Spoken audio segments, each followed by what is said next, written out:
여러분 안녕하세요. 참 아이러니하죠? 최첨단 AI가 모든 걸 다 해주는 시대가 왔는데 역설적이게도 우리에게 가장 필요한 생존 무기가 바로 아주 아날로그적인 독서라는 사실 말이에요.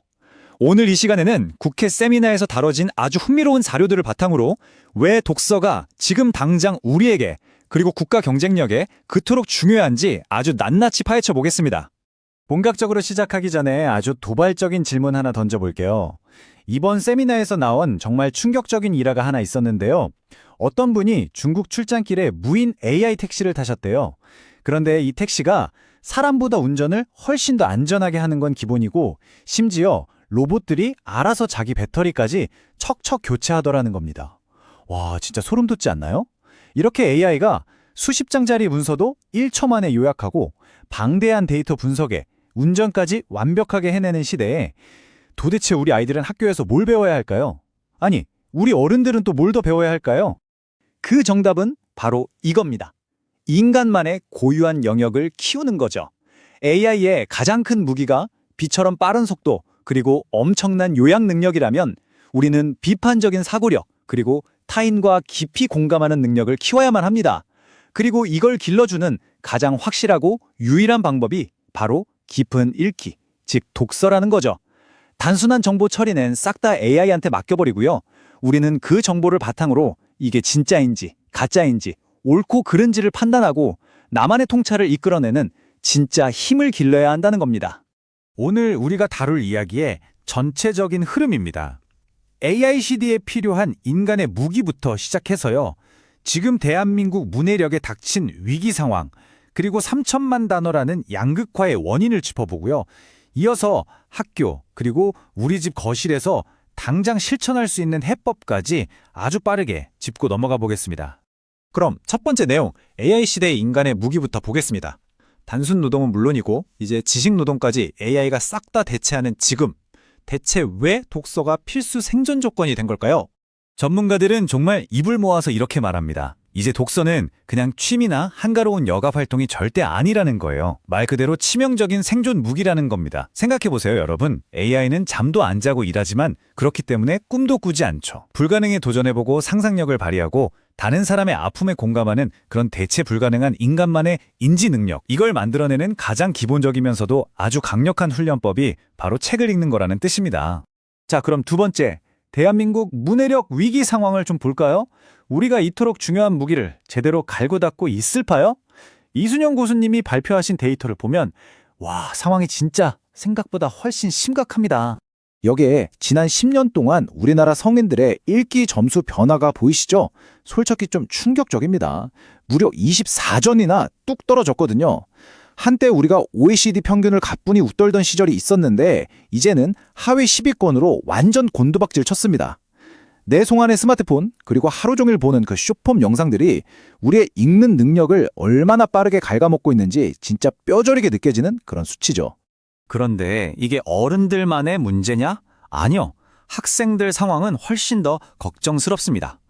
전 세계 학생들을 평가하는 피사 순위를 보면요. 한때 당당하게 세계 1위를 차지했던 우리가 어느새 12위권 밖으로 밀려났고요. 글을 읽어도 제대로 이해하지 못하는 학생 비율이 무려 34%를 훌쩍 넘겼습니다. 한다 짧은 글은 대충 쓱 보고 아는데 조금만 길어지거나 복잡해지면 아예 소화 자체를 못 시킨다는 뜻이에요. 3명 중 1명이 말이죠. 김혜정 교수님은 이런 현상을 아주 직관적인 단어로 설명해 주셨는데요.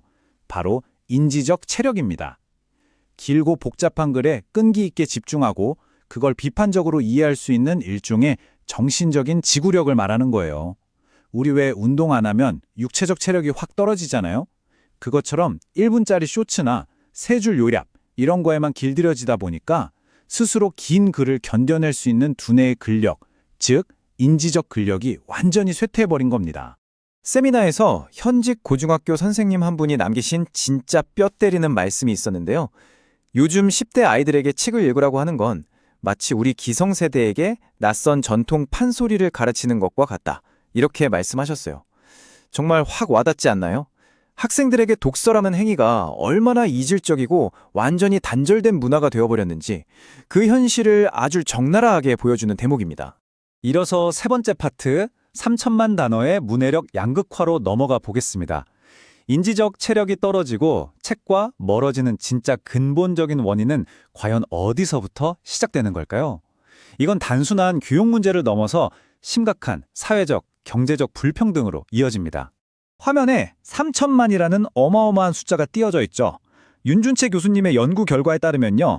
부모의 경제적 배경에 따라서 아이가 만 3세, 그러니까 겨우 3살이 될 때까지 일상에서 노출되는 단어 수의 차이가 무려 3천만 단어에 달한다고 합니다. 정말 무서운 수치 아닌가요? 아이가 학교에 가서 연필을 제대로 주기도 전에 어린 시절의 가정 환경만으로 이미 아이들의 출발선이 완전히 다르게 그어져 버린다는 서늘한 진실입니다. 문제는 이 초기의 격차가 그대로 머물러 있는 게 아니라는 거예요. 시간이 갈수록 눈덩이처럼 무섭게 불어납니다.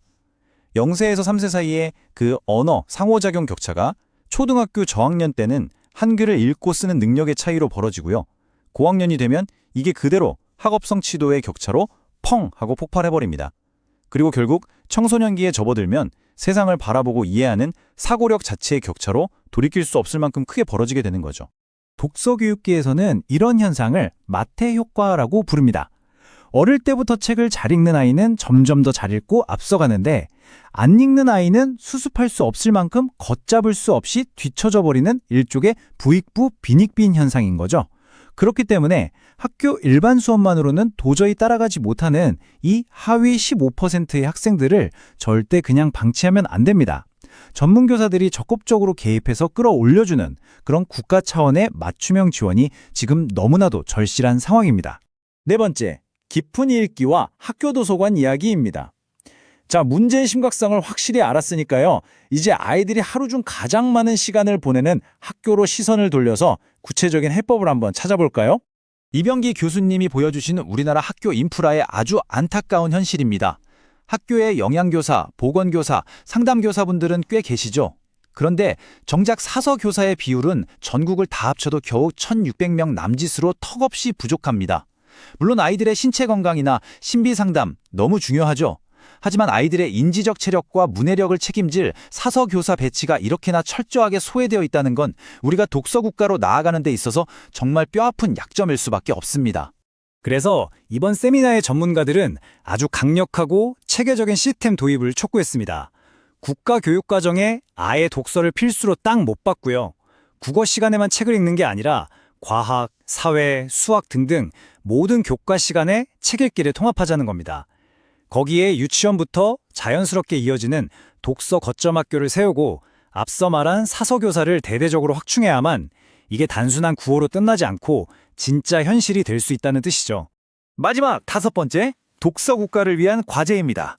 사실 거창한 정책이나 시스템 도입도 너무 좋지만요.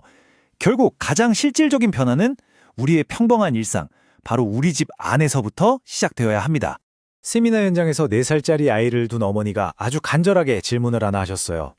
스마트폰이나 영상 미디어 없이 대체 어떻게 해야 우리 아이가 책을 좋아하게 만들 수 있을까요? 라고요. 전문가들의 대답은 생각보다 아주 간단 명료했습니다. 진정한 독서 국가를 만드는 건 번듯하고 웅장한 교실이 아니라 바로 여러분 가정의 평범한 거실 소파 위에서부터 시작된다는 겁니다. 집에서 부모님들이 당장 오늘부터 하실 수 있는 구체적인 실전법이 있습니다. 첫째, 부모님이 직접 목소리로 소리내어 함께 읽어주세요. 둘째, 이 주인공은 왜 여기서 이런 행동을 했을까? 하면서 끊임없이 질문하고 대화하는 겁니다. 셋째, 아이가 만약 긴 글을 너무 지루해한다? 그러면 학습 만화를 일종의 징검다리로 활용하시는 것도 아주 훌륭한 전략입니다. 그리고 마지막으로 제일 중요한 건데요. 평소 아이랑 대화하실 때 짧은 단답형 말고 길고 풍부한 문장으로 이야기해주세요. 이게 바로 아이의 사고력을 쑥쑥 키워주는 가장 좋은 걸음이 되거든요. 자, 이제 여러분께 묻고 싶습니다. AI가 세상의 모든 복잡한 것들을 단 3줄로 요약해주고 정답을 입안까지 숟가락으로 떠먹여줄 준비가 된 지금 여러분의 인지적 체력은 과연 안녕하신가요? 길고 복잡한 거를 두려워하지 않고 나만의 방식으로 깊이 있게 생각하는 힘. 오늘 당장 스마트폰을 조금 내려놓고 여러분은 어떤 책을 펼쳐보시겠습니까? 오늘 준비한 내용은 여기까지고요. 다음 시간에도 여러분의 통찰력을 확 깨워줄 흥미로운 이야기로 다시 찾아오겠습니다. 함께해 주셔서 감사합니다.